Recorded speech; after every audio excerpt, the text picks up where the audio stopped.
My name is Aboli Violet. I'm 34 years old, and for most of my career, I've been what companies like to call reliable. I work in operations for a mid-sized tech firm. I manage timelines, cross-check deliverables, and make sure the chaos of ambition turns into something that can actually ship.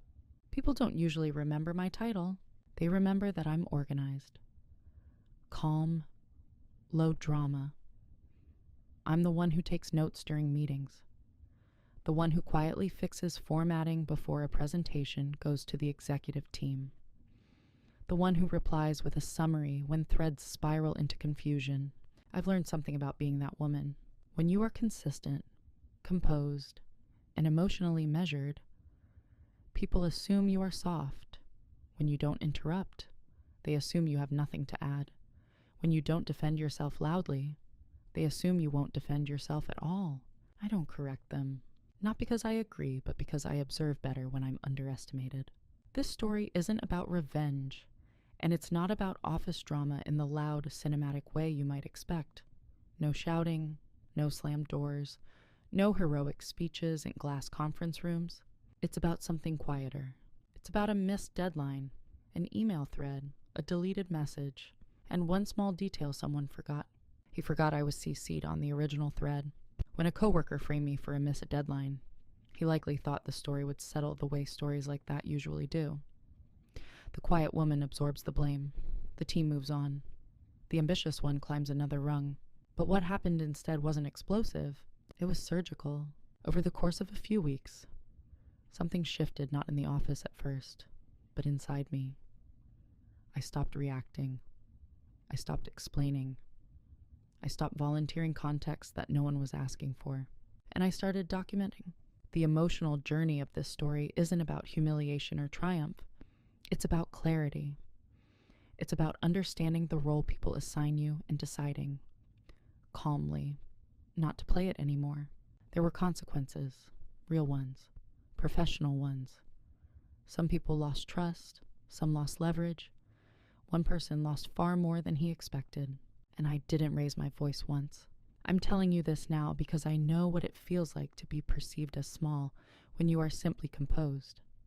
I know what it feels like to carry competence quietly while someone else narrates the room louder than you. If you've ever been blamed for something you didn't do, if you've ever watched someone rewrite a narrative while you stood there knowing the truth, you might understand why this mattered. Before I take you back to who I was to them and how this all began, let me ask you something gently. Have you ever realized that someone mistook your silence for weakness? In the office, I was the background hum. Not the music, not the solo, just the steady current that made everything else function. When I joined the company 3 years ago, I came in through operations not glamorous, not strategic in the way executives define strategy, but essential. I built timelines. I coordinated across product team, design, and marketing. I caught inconsistencies before they became public mistakes. I made sure promises matched capacity, but I didn't talk about it. In meetings, I spoke when necessary. My voice wasn't loud, but it was precise. I didn't repeat myself. I didn't compete for attention. I assumed results would speak. That assumption was my first miscalculation. To them, especially to people like him, I was the dependable one, the safe pair of hands, the woman who would handle the details. If something needed polishing, organizing, or smoothing over, it landed on my desk. No one assigned it formally. It just drifted toward me, and I let it. There's a specific kind of invisibility that doesn't feel cruel at first. It feels like trust. When someone says, "Aboli will take care of it," it sounds like confidence in your competence. But over time, I noticed something subtle. When a project succeeded, the visionary was praised. The one who pitched it, the one who spoke the loudest during alignment meetings. When something stalled or misaligned, the conversation shifted toward process, toward timelines, toward execution, toward me. Not directly, not maliciously, just enough to create an association. If it worked, leadership.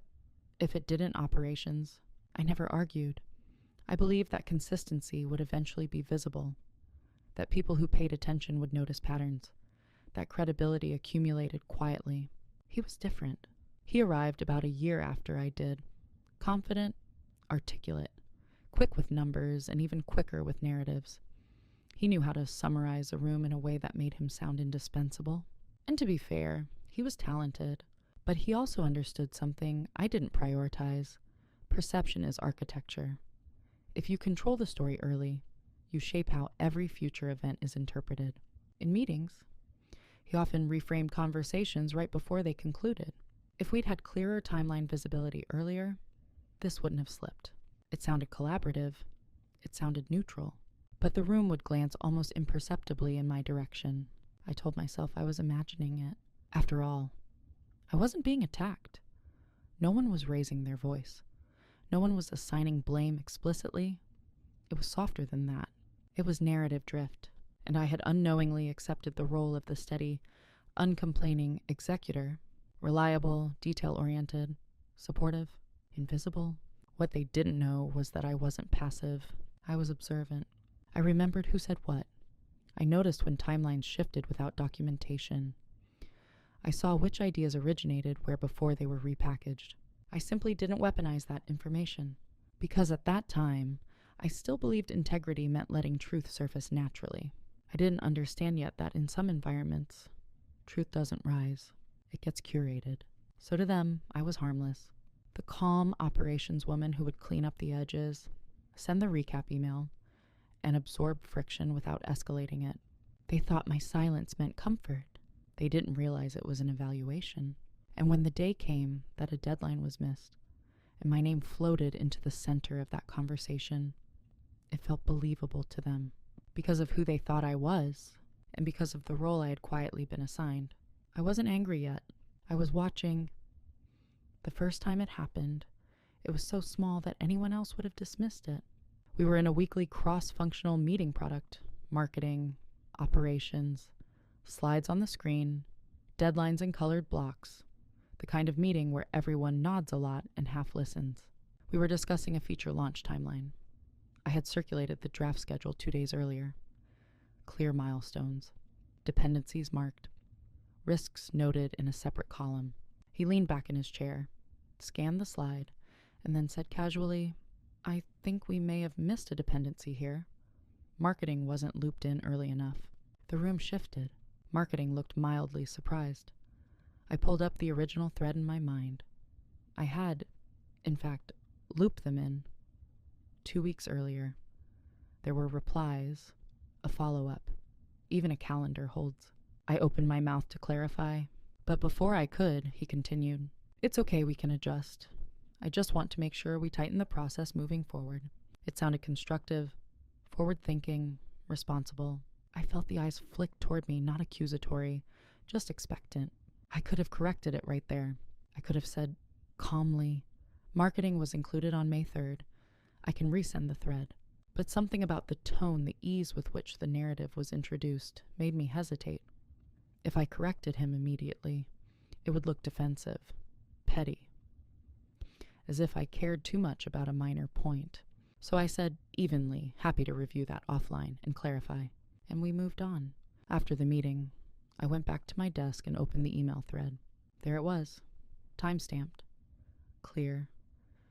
Marketing acknowledged receipt, no confusion, no gap. I stared at the screen longer than necessary. It wasn't that he had been wrong. It was that he hadn't checked. Or maybe he had and chose to phrase it the way he did anyway. That was the first small cut, not a wound. Just a paper-thin slice of credibility. Later that week, in a smaller working session, he said something similar. "We're seeing a pattern of timeline tightness on ops-managed projects. Maybe we need more buffer." Again, neutral tone. Again, no direct accusation. But I knew something he didn't. The tightness came from last-minute scope changes he had championed. Changes I documented. Changes I accommodated without public resistance. I felt something new then. Not anger, awareness. The pattern wasn't random. It was positioning. Each comment subtle enough to avoid confrontation. Each is phrased as an improvement. Each nudging the team's mental model slightly away from Aboli ensures precision and toward Aboli needs oversight.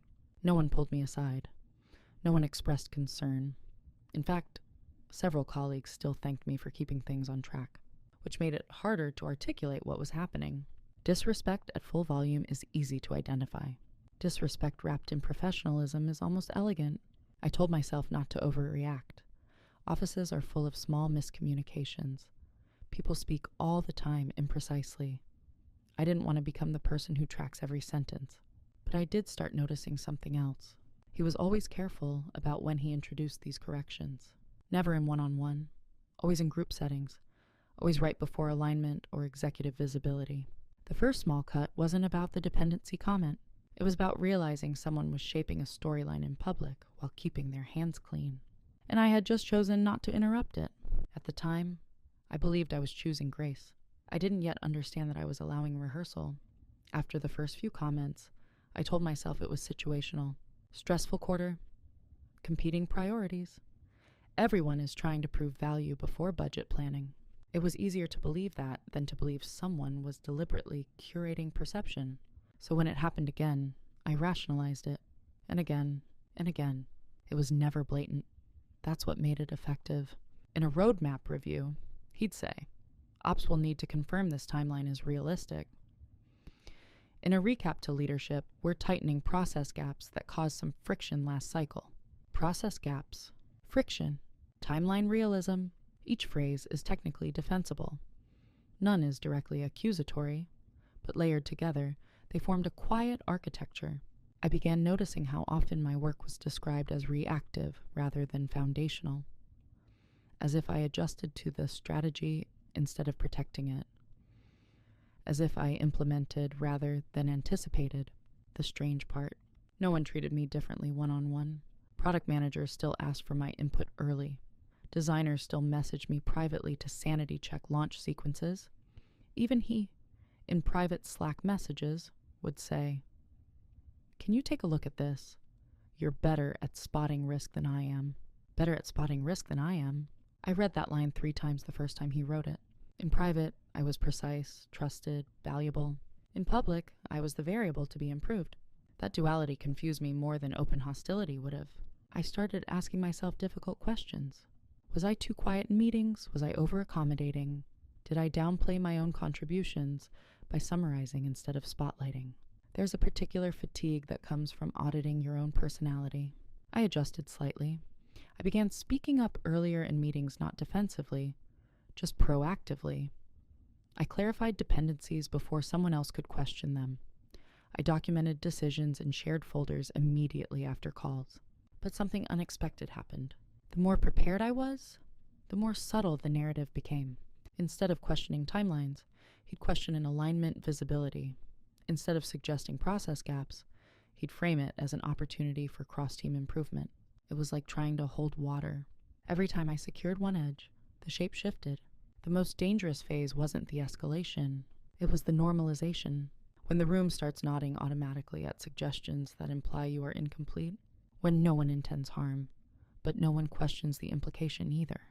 And slowly, you begin absorbing it. I remember one evening staying late, staring at a Gantt chart I had triple-checked. Everything aligned. Dependencies confirmed. Risks documented. Yet I still felt uneasy. Not because the plan was flawed. Because I sensed my credibility was... I caught myself thinking, maybe I do miss things. Maybe I'm not as strategic as I think. That thought unsettled me more than anything he had said publicly. Because that's how subtle repositioning works. It doesn't attack you directly. It makes you participate. I never confronted him. Not because I was afraid, but because I couldn't prove intent. And without intent, confrontation feels dramatic. And I refuse to be dramatic without evidence. So I stayed measured. I kept performing, kept documenting, kept ensuring deadlines were met. And outwardly, nothing seemed wrong. But internally, something was shifting. I stopped assuming good faith automatically, not cynically, just observantly. The respect I once gave freely, I began to evaluate. And I began to understand something uncomfortable. If you allow small misrepresentations to stand uncorrected long enough, they solidify into identity. And identities, once accepted by a group, are very difficult to dismantle, especially when you've been the one reinforcing them with silence. There's a moment in every workplace where you realize you've been cast. Not hired, cast. It's subtle. No one hands you a script. No one says, "This is who you are here." But over time, expectations calcify, and one day, you notice that when something happens, everyone already knows which direction to look. By the start of Q3, I understood my role clearly. I was the stabilizer. If a launch wobbled, I would absorb it. If leadership questioned timing, I would clarify it. If cross-team communication is fractured, I would mend it. Reliable, useful, emotionally steady, and invisible. What struck me most wasn't that others had assigned me this role. It was because I had cooperated. I didn't chase visibility. I didn't attach my name to wins. When presentations were delivered to executives, I often let others lead the narrative because I preferred building the foundation. But foundations don't get spotlighted. They get assumed. The missed deadline incident, the one that would later define everything, didn't emerge from nowhere. It grew from this dynamic. I remember a planning session where he presented a revised timeline to leadership.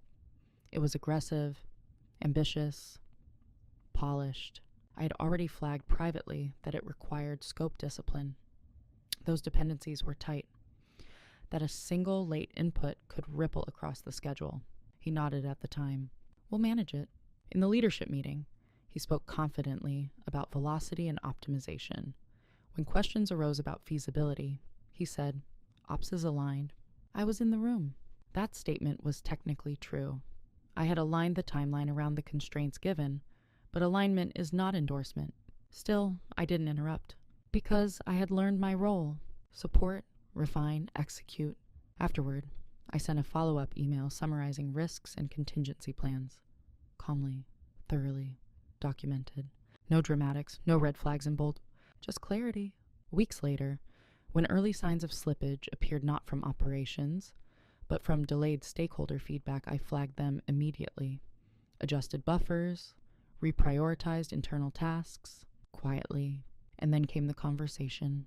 In a broader team sync, he sighed lightly and said, We're seeing timeline pressure again. We need tighter operational oversight to prevent misses. There it was, not an accusation. Implication, the room didn't bristle. No one challenged him. It sounded reasonable, improvement-oriented. I felt something settle inside me. It wasn't anger.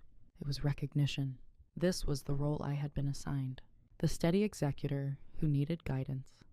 The process manager who ensured delivery, but somehow always operated under the strategy's shadow.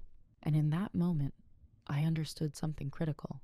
As long as I continued playing this part even perfectly, the narrative would not change. Because roles aren't overturned by excellence alone. They're overturned by repositioning. I didn't react outwardly. I didn't correct him mid-meeting. I didn't defend myself with timestamps or threads. But internally, a quiet line was drawn. If I were going to continue being calm, it would no longer be passive. It would be deliberate. Because I was beginning to see that reliability without boundary invites reinterpretation, and I was done being interpreted. The shift didn't happen during a meeting. It didn't happen when someone implied another process improvement opportunity. It happened on a Tuesday morning at 6:12, alone at my kitchen table. I wake up early, not out of discipline, out of preference. The world is quiet before 7. No notifications, no narrative, just facts. That morning, I opened my laptop and skimmed overnight emails before heading to the office. There was a thread marked urgent, launch delay. My name was in the subject line. I felt my pulse steady rather than spike. That surprised me. I opened it. He had replied to leadership at 11:47 p.m. The night before. Unfortunately, Ops did not flag the dependency risk early enough, which contributed to the delay. We're addressing internal process gaps to prevent recurrence. I read the sentence twice. Ops did not flag the dependency risk early enough. I scrolled. The original thread, the one discussing that dependency, was included, except something was missing. My earlier email, the one sent 2 weeks prior, explicitly outlining that exact risk, wasn't visible in the forwarded chain. For a second, I questioned my memory. Had I imagined it? Had I drafted it and forgotten to send? I searched my sent folder. There it was, time-stamped. Clear subject line, sent to him and 3 others. It included the risk, the potential timeline impact, and a proposed mitigation plan. I felt the shift then, not rage, clarity. He had replied to a truncated thread. Whether he manually removed the earlier messages before forwarding or selected only part of the conversation, I didn't know. but the effect was the same.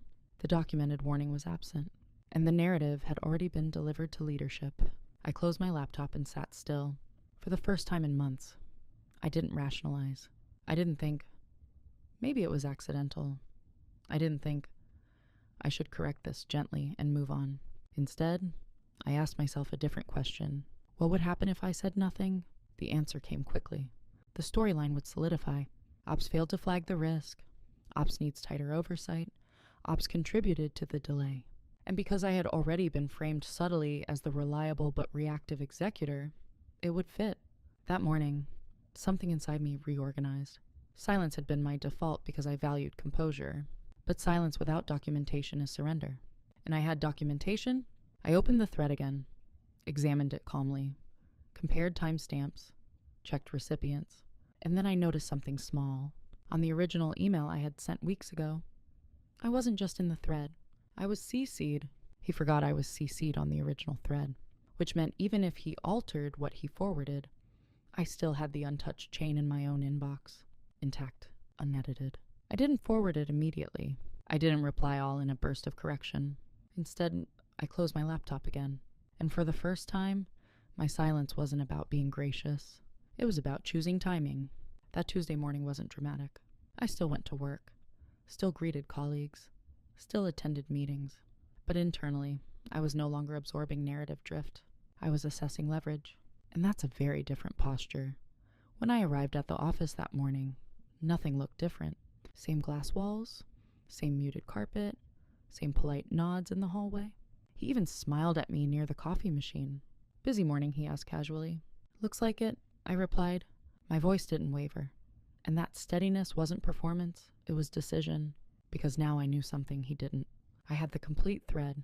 And more importantly, I had time. Throughout the day, variations of the narrative began circulating. In smaller meetings, I heard phrases like, we're tightening operational checkpoints.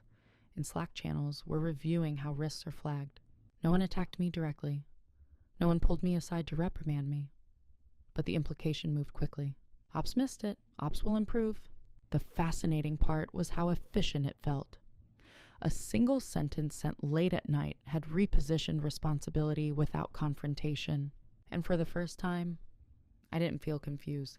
I felt strategic. I didn't correct anyone that day. Instead, I started doing 3 quiet things.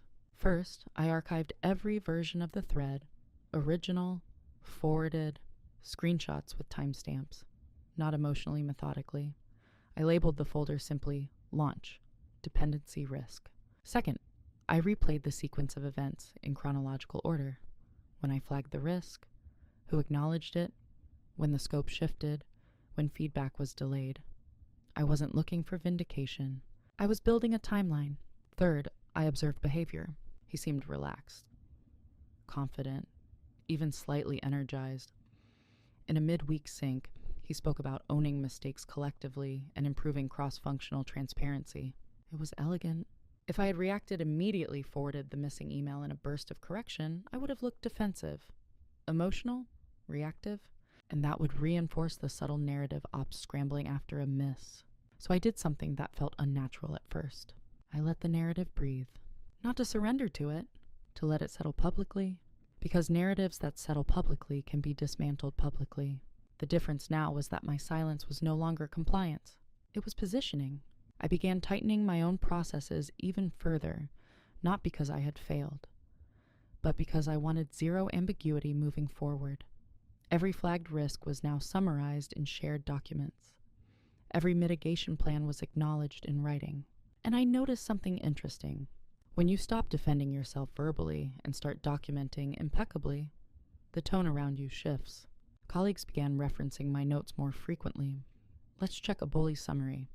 Ops flagged this earlier. Right. Small corrections not from me. From the system. But I still hadn't touched the email. I was waiting, because correction isn't just about truth. It's about timing. And I wanted the moment when the gap between narrative and reality was wide enough that exposing it wouldn't look personal. It would look factual. Silence, when chosen, is powerful. Silence, when misunderstood, is dangerous for the person underestimating it. And by the end of that week, he was comfortable. comfortable enough to reference the missed flag casually in a leadership prep call. That was when I knew the moment was approaching. Not explosive, just precise. Preparation doesn't look dramatic from the outside. It looks like routine. That was my advantage. In the weeks after the missed flag narrative began circulating, I didn't withdraw. I didn't overcompensate. I didn't suddenly become louder in meetings. I became meticulous. Every meeting recap I sent included a section titled Risks and Dependencies. Confirmed. Every timeline adjustment required written acknowledgement from stakeholders. Every scope change was time-stamped and summarized in shared documentation. No edge left implied. It wasn't about proving a point. It was about eliminating interpretive space. At the same time, I started studying patterns not emotionally, but analytically. When did he tend to reframe events? Who was present? What language did he use to maintain plausible neutrality? I realized something subtle. He rarely made direct claims. He suggested trends. We've seen this before. There seems to be a gap. We may need more oversight.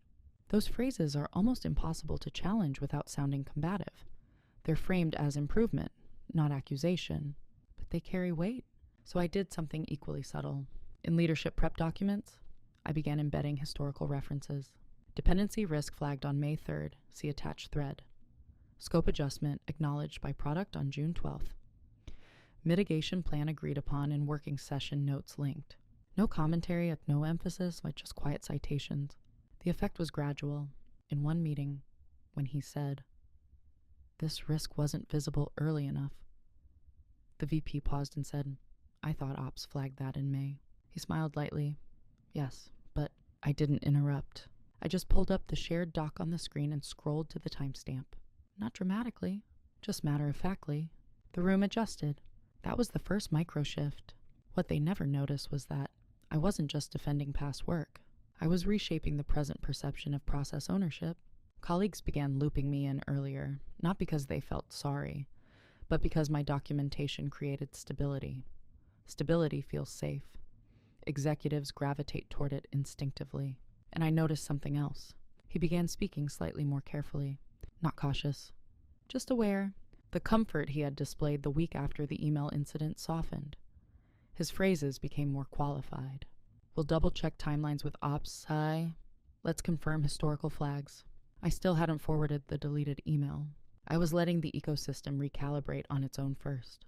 Because if I exposed the missing thread too early, it would look like a single defensive correction. If I exposed it after the room had already begun questioning the narrative organically, it would look like confirmation.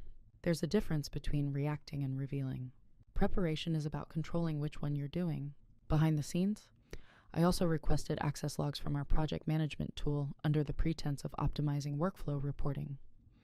I wanted timestamps when tasks were updated, when dependencies shifted, when feedback arrived. Not to accuse, to align facts. And quietly, my confidence returned. Not the kind rooted in ego, the kind rooted in evidence. The more I mapped the timeline, the clearer it became. The delay wasn't caused by a missed operational flag.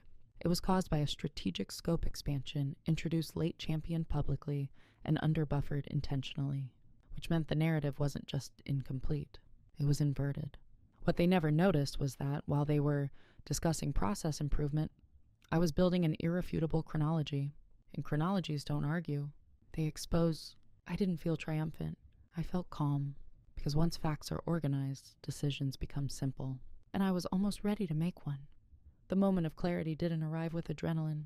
It arrived with stillness. It was a Thursday evening. Most of the office had emptied out. The lights above the open workspace had dimmed to that after-hours glow soft, almost forgiving. I opened the original email again, the one where I had flagged the dependency risk. Subject line unchanged, timestamp intact. Recipients are listed clearly, including him, including the leadership's chief of staff, and including me, CCD. I compared it side by side with the forwarded thread he had sent weeks later. The earlier messages were gone. Not edited, not corrected, gone. That was when the final piece settled. He didn't forget to check. He curated. The realization wasn't explosive. It was cold. Because mistakes are messy. They leave traces of confusion. This was precise. He had selected a starting point in the thread that made the risk appear unflagged. Clean. Efficient. narratively convenient. And he forgot one thing.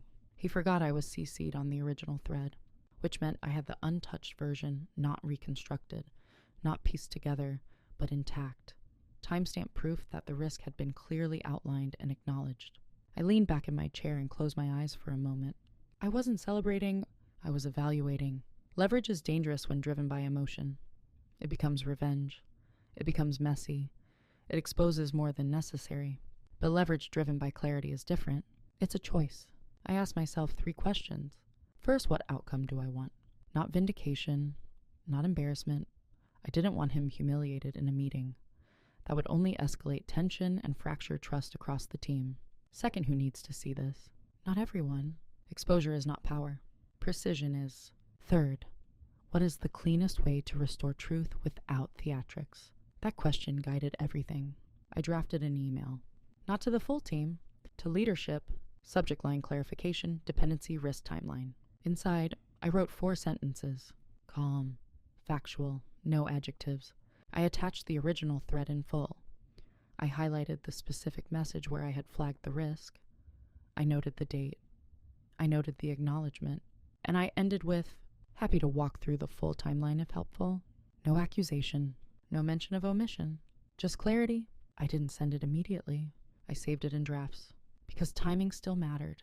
Leadership had a quarterly review scheduled for the following Monday. The same review where the launch delay would be discussed formally. If I sent it now, it would be absorbed quietly. If I sent it before the review, it would frame the discussion accurately. The private reveal wasn't about discovering the missing email. It was about realizing I didn't need confrontation to correct the narrative. I just needed evidence and restraint. That night, I shut down my computer and walked out of the office feeling lighter. Not because I was about to win, but because I no longer doubted myself. The story had shape, and I finally held the full version of it. Monday morning arrived quietly. Quarterly review days always carry a different kind of energy. People dress slightly more sharply. Slides are double-checked 3 times. Every number feels heavier because it's being projected upward to executives who don't live inside the daily nuances. The launch delay was item 3 on the agenda. I sat at my desk an hour before the meeting, the drafted email open in front of me. 4 sentences, 1 attachment, no commentary. I reread it slowly, searching for emotion hidden between the lines. There was none. It was almost clinical. That was intentional, because this was the decision point. I had options. Option 1, let it go. Absorb the narrative. Continue performing impeccably. Trust that long-term consistency would eventually outweigh a single reframed incident. That option protected harmony, but it reinforced the role. Option 2, confront him privately. Show him the full thread. Ask why it was omitted. Give him the opportunity to correct it himself. That option preserved professionalism, but it assumed good faith after evidence of curation. And it gave him time to reshape the explanation before leadership saw the truth. Option 3, reply to all publicly during the meeting if the narrative resurfaces. Forward the complete thread in real time. That option would be dramatic. It would feel satisfying for approximately 12 seconds, and it would permanently brand me reactive. Then there was option 4. Send the clarification to leadership before the review. Quietly, without accusation, allow the meeting to proceed with the full context already in place. That option was irreversible. Because once leadership saw the complete timeline, they would understand not only that the risk had been flagged, but that its omission had altered perception. And even if no one said it out loud, trust would shift, not loudly, but permanently. I stared at the cursor hovering over send. I asked myself one final question. Am I doing this to punish or to correct? The answer mattered. If I wanted punishment, I would wait for public exposure. I would choose spectacle. If I wanted correction, I would choose precision. I thought about the months of subtle narrative drift, the small cuts, the normalization of implication, the erosion of credibility not through failure, but through suggestion. Correction wasn't revenge. It was a boundary. I clicked send. No announcement, no Slack message, no heads up. Just a factual clarification placed exactly where it belonged. Then I closed my laptop and walked into the quarterly review. He was already there, adjusting slides. He smiled when he saw me. Ready, he asked. Yes, I said, and I meant it. Not because I knew what he would say, But because for the first time in this entire sequence, the truth was already in the room. He just didn't know it yet. The quarterly review began exactly as they always do. Revenue, growth, forecast adjustments. Item 3, launch delay analysis. He stood, remote in hand, posture relaxed. The slide appeared a clean breakdown of timeline phases, dependency checkpoints, and a final column labeled root cause. He began smoothly. As discussed in prior threads, the dependency risk wasn't escalated early enough, which compressed our buffer and contributed to the delay. The sentence was familiar, practiced, except this time, something subtle shifted. The COO leaned forward. "I saw Aboli's clarification this morning," she said evenly. "It looks like the dependency risk was flagged on May 3rd. Can you walk us through the acknowledgement and subsequent scope expansion?" The air didn't crack. It tightened. He paused, not dramatically, but long enough for the room to register recalibration. "Yes," he said carefully. "The risk was mentioned, but we believe mitigation was sufficient at the time." Mitigation was sufficient. That phrasing mattered, because it redirected responsibility from absence to judgment, which was accurate. I didn't speak. I didn't need to. The COO nodded. Understood. So the decision to expand scope on June 10th that was weighed against the flagged risk. A smaller pause. Yes. And there it was. Not a confession. Not an apology. Just alignment with reality. The slide shifted to timeline adjustments. The conversation moved forward. There was no dramatic reveal of the truncated thread. No mention of omission. But something irreversible had happened. The narrative had corrected. Publicly. Without spectacle. After the meeting, no one confronted anyone in the hallway. No heated discussions erupted. He didn't approach me immediately. Instead, there was distance. A recalculation. Later that afternoon, he sent me a Slack message. "Thanks for sending that clarification earlier. Helpful context? Helpful context. Not I missed that. Not sorry for the confusion. Just helpful context." I replied simply, of course. Moving in silence isn't about striking once and retreating. It's about adjusting systems so that misrepresentation becomes unsustainable. Over the next week, I noticed changes. In prep meetings, he began referencing documented risk flags proactively. In leadership updates, phrases like "as ops identified earlier" appeared. Small acknowledgments, not effusive, but visible. What no one realized was that my actions didn't stop at the email. I also requested a formal adjustment to our project governance model specifically. A required written acknowledgement from strategic leads when proceeding against flagged risks. Framed as process improvement, approved without resistance. Now what? Decisions that override documented operational concerns require explicit confirmation in writing. No more interpretive gaps. No more curated threads. No one objected because it sounded reasonable.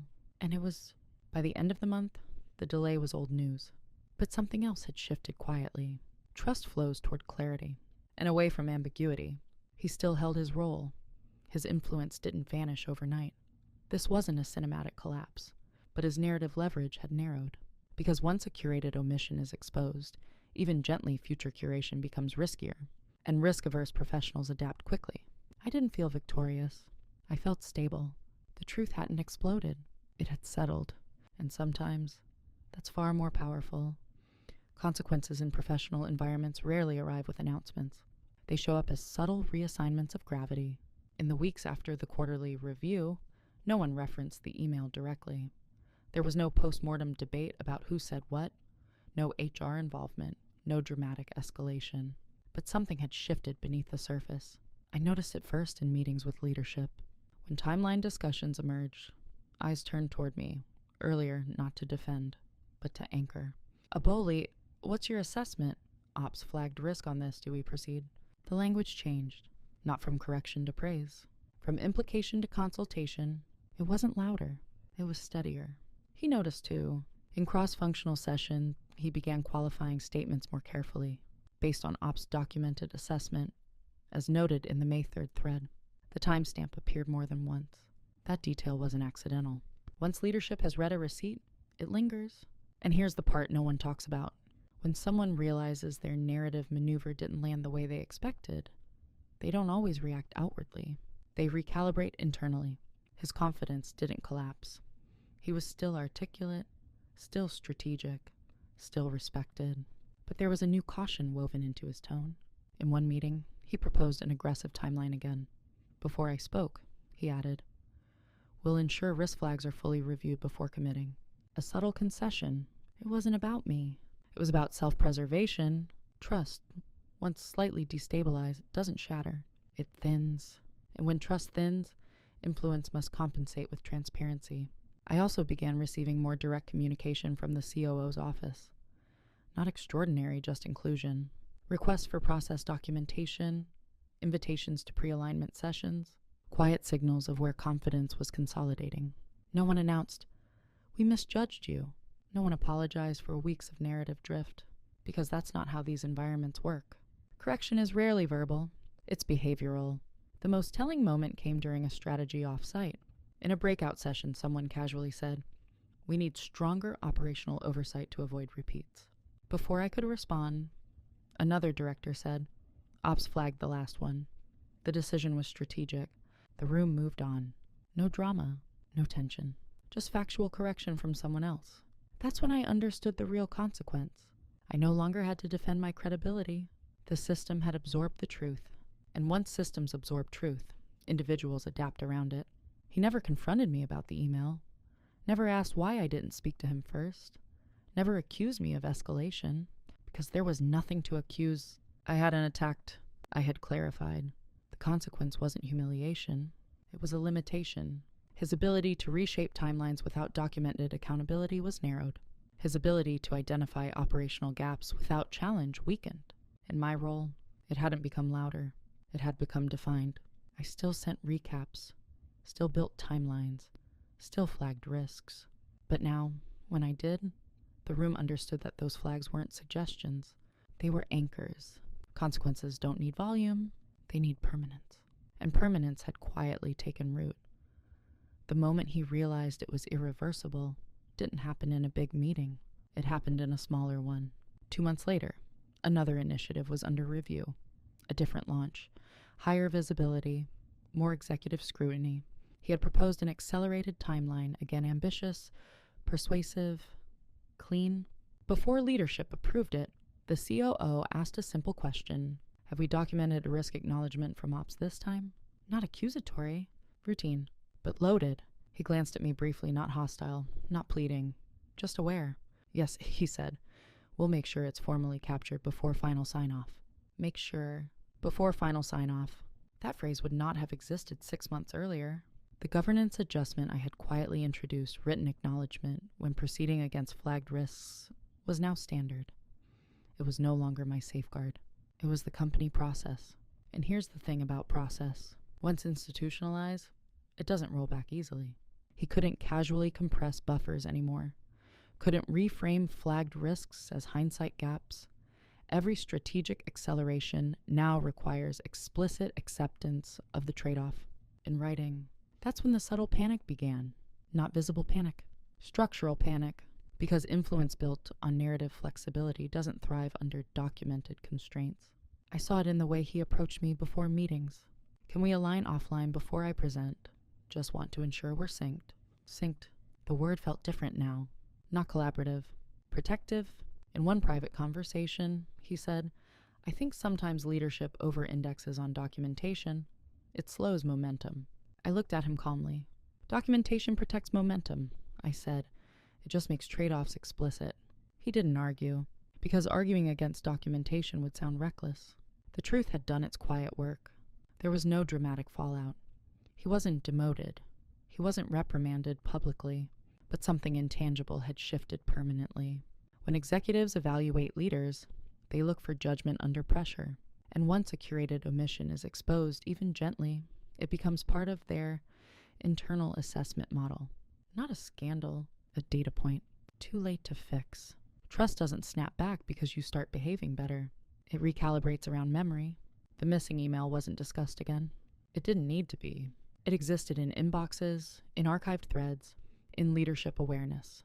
And in his caution, the most telling sign came during performance review season. Feedback I received included phrases like, consistently anticipates risk, provides clear documentation that strengthens strategic decisions. Trusted operational anchor. Anchor. That word replaced reactive, Replaced oversight needed, replaced implied gap. Meanwhile, I heard through informal channels that feedback for him included ensure cross-functional transparency remains strong. Maintain alignment between narrative and documented reality. Gentle language, sharp meaning. By the time he fully grasped the long-term impact, the system had already integrated the correction. There was no meeting to undo, no apology to rewrite, no dramatic redemption arc. Just a narrowing of leverage. Some consequences don't explode. They settle, and once settled, they cannot be reversed. He finally brought it up on a Wednesday afternoon. Not in a conference room, not over Slack, at my desk. The office was quieter than usual midweek lull. Headphones on, the soft hum of keyboards in the background. He stood beside my desk, hands loosely folded. "Do you have a minute?" "Of course," I said, swiveling slightly toward him. He didn't sit. "I've been meaning to ask." He began carefully. "About the email you sent before the quarterly review." There it was. Not an accusation, not an apology. Inquiry. "I just wanted to make sure we're aligned," he continued. It felt like an escalation. His tone wasn't sharp. It was measured, almost curious. I held his gaze calmly. "It was a clarification." I said, "The thread leadership didn't include the original risk flag. I thought full context would be helpful before the review." He nodded slowly. "I see that," he said. A small pause. "I didn't intentionally omit anything. I didn't challenge that. Intent is difficult to prove. Outcome isn't. I understand." I replied evenly. The timeline was important. I wanted it accurately represented. Silence settled between us for a moment. No tension. Just recalibration. He exhaled lightly. "In the future, I'd appreciate a heads up before something like that goes directly to leadership." There it was, the only request that hinted at discomfort. I considered my response carefully. "If I see something that changes the narrative materially," I said, "I'll prioritize accuracy. I'm always open to alignment beforehand as long as context stays intact." It wasn't confrontational. It wasn't apologetic. It was a boundary. He studied me for a second longer than necessary. Then he nodded again. "Fair," he said. And that was it. No raised voices, no confession, no dramatic acknowledgement of fault. Just two professionals acknowledged that the terrain had changed. As he walked away, I noticed something subtle in his posture. Not defeat. Adjustment. Confrontation without heat is powerful because it removes spectacle. There's no villain, no victim, just facts and consequences. And facts are difficult to argue with when they're documented. After that conversation, our working relationship shifted into something almost neutral. Cleaner, more transactional, less performative. He no longer attempted narrative reframes in public without documentation to back them. I no longer hesitated to clarify context early. We weren't adversaries. We were bound. That afternoon, I returned to my work without adrenaline. No trembling hands, no racing thoughts. Just steadiness. Because the confrontation I once imagined, the one filled with sharp exchanges and exposed motives, never needed to happen. Truth had already done the heavy lifting. All that was left was composure. And composure, when anchored in evidence, is difficult to shake. If you met me today, you wouldn't immediately see a difference. I still take notes in meetings. I still send structured recaps. I still build timelines with buffers and contingency plans. From the outside, I look the same. But internally, something fundamental changed. Before all of this, I believed that excellence was self-correcting. That if you did your work well enough, consistently enough, integrity would surface on its own. Now I understand something more nuanced. Integrity needs visibility. Not performance, not theatrics, just documentation and boundaries. I am no longer invisible, not because I became louder, but because I stopped allowing implication to go unaddressed. The biggest shift wasn't external reputation. It was internal permission. Permission to correct calmly. Permission to document proactively. Permission to let silence be strategic, not submissive. I used to equate composure with accommodation. Now I equate composure with control. There's a difference. Control isn't dominance over people. It's dominance over narrative. Narrative, in professional environments, shapes trajectory more than effort ever will. I also learned something uncomfortable about myself. I had participated in my own minimization, not intentionally, not out of weakness, but out of a desire to be easy to work with, to be steady, to avoid friction. There's nothing wrong with being steady. But steadiness without boundary invites reinterpretation. Today, when I flag a risk, I ensure acknowledgement is visible. When a decision proceeds against constraints, I make sure ownership is explicit, not to protect myself from attack, but to protect the system from ambiguity. That difference matters. He and I still work together. Our interactions are professional, efficient, respectful. There's no tension in the room, no lingering hostility. But there is clarity, and clarity changes posture. Colleagues now introduce me in leadership settings as our operational anchor. That word still surprises me sometimes. Anchor, not reactive, not oversight needed. Anchor, it doesn't feel like a victory. It feels accurate, and accuracy is all I ever wanted. When I look back at the woman I was before the email incident, I don't see someone weak. I see a patient, but patience without assertion can blur into passivity if you're not careful. Now, my silence is chosen. My words are timed. My documentation is deliberate, and my presence in a room doesn't depend on volume. It depends on the alignment between what I know and what I allow to be said. That alignment is quite powerful, and once you experience it, you don't go back. If this story had ended with a public apology or a dramatic exposure, it would have been easier to narrate. But real power rarely looks like spectacle. It looks like a correction without chaos. What happened between us was not a battle. It was a recalibration. A coworker reframed a missed deadline in a way that placed responsibility where it didn't belong. He curated a thread. He shaped a narrative. And he forgot I was CC'd on the original thread. That single detail didn't create power. Documentation did. Restraint did. Timing did. The lesson wasn't catch people in their mistakes. It was this: if you allow your work to be interpreted without a record, you surrender authorship of your own credibility. I didn't raise my voice. I didn't humiliate him. I didn't send a reactive reply all during a meeting. I forwarded the complete truth to the right room calmly and let it do what truth does when placed correctly. And once the system absorbed it, everything adjusted. Not loudly. Permanently. There's something important I want to leave you with. Quiet people are often underestimated. Not because they lack strength, but because they don't advertise it. But quiet does not mean unaware.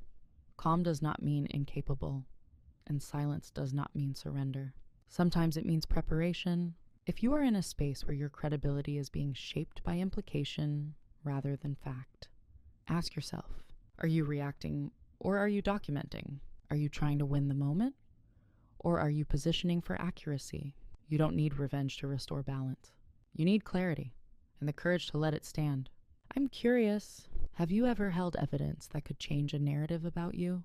And if you did you use it immediately? Or did you wait? I'd love to hear your thoughts in the comments.